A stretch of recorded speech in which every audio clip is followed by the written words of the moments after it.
Hey, this is DHG, and I'm doing my review of Ratchet Deadlocked. I didn't really think it was a Ratchet and Clank game, but apparently it's part of the series. I mean, the main series, I should say. There was a bunch of spin-offs, and I thought this was one of them, but no, it's actually a entry into the series. Kind of surprised me, but I originally did the review for this game, and then I went back and I didn't really like the original review because I didn't think I really dug deep into it enough. So I'm going to redo it. My review for this game is good.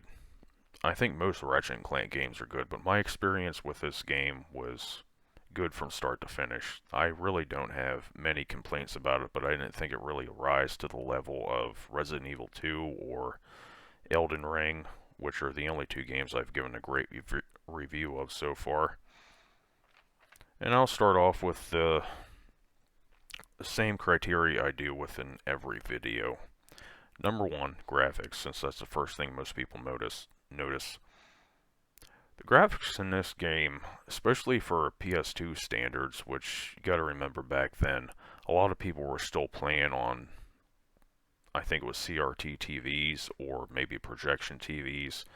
Projection TVs sucked.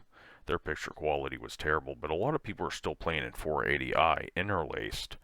This game had a progressive scan function, and it looks pretty good in progressive scan. They all look good. I mean, Insomniac also does Resistance series, and they've been criticized for having some other games that didn't look that good, but Ratchet and Clank have always looked great. The amount of bullets flying around on screen, the particle effects, all of it looked very good. And the newest game for the PS5 looks phenomenal. So good. But I didn't do a review of that game yet. I will at some point once I get better capture equipment. So in terms of graphics, Ratchet Deadlocked is probably up among the best of the PS2 games. Not really on par with Black, which I did a video of a long time ago. It's one of my favorite games, but it's up there with the best of them. Controls, simple.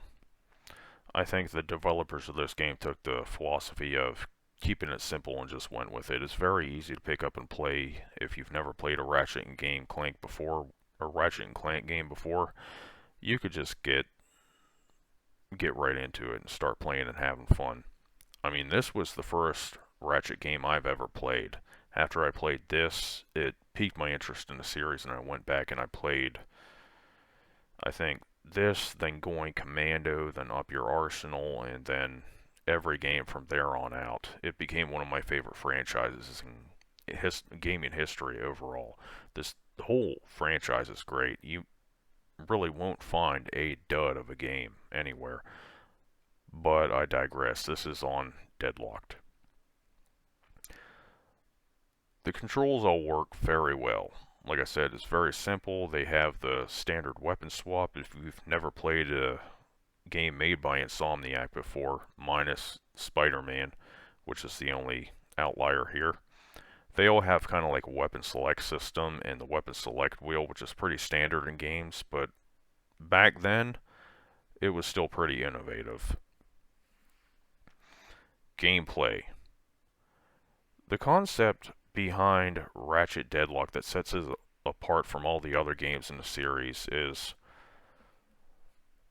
three games came out before this one, and they all had like at some point in the game an arena level, an arena which a lot of players liked, and I guess Insomniac just went, why don't we just take the Ratchet game and base the entire entry on the arena levels where you just go full out shooter, and that's exactly what they did here. So that's what the gameplay consists of. You just do like arena levels, and every now and then you have a tournament, but in between you explore the planets, which is kind of par for the course for Ratchet and Clank, but you don't really explore the planets like you do in the other series. Instead, you just do kind of like arenas, challenges as they would be, but they're still a lot of fun.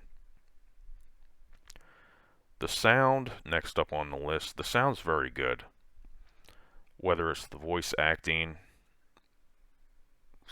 some of the voice acting, the one dude, the one announcer, I don't know his name, but he can be irritating at some point. But other than that, the voice acting's great. The sound effects are good, explosions, everything. It'll put you right into the game. It's very good for immersion. Music's always spot on. You hear kind of like the sports themed scores you would expect to hear for an arena type game. Then when you're back on, I don't know what it's called, the kind of like the lounge area that you go in between your little bouts here that you see on the screen. Let me see if I have a little bit of this area on the video. Yeah. You go here when you're done with activities, and you can get trash talk by the thing I was just in. The AI trash talks you there. Or you go here and, buy new stuff, customize the skins on these two little robots follow you around. They're kind of like your buddies. They take the spot of what Clank does in the normal games. But it's all pretty good. There's some ambient music there in the background, but it's not really present throughout the game. It's mostly the arena type music that you hear. Story, I think, is about as good as it could get for a Ratchet and Clank game based solely on arena battles. I mean, it goes through why Ratchet gets the Deadlocked collar on in the first place, and it goes through to where you kick that guy's butt and, you're set free. But it's pretty good. I mean, it's engaging enough to keep you in. Stability and bugs. For being out at a time when you didn't really have patches for games, you had to get as much as you could before that game shipped out on a disc, because nothing was digital at that point, not even PC games. They did a remarkable job for making this game very stable and bug-free, as far as I could tell. And opinions. Wouldn't mind seeing a remake, but other than that, I don't have any gripes about this game. And my final review of it is good. So give it a whack if you've got a PS2, or if you use PC, then you can get the I always get the letters mixed up here. PCXS2 or whatever it's called, the PlayStation 2 emulator. You might be able to find an ISO file that has the game on it. Don't know the legality of all that, but people don't seem to have a problem with it. You can try it on there, or you can just get the old PS2 games.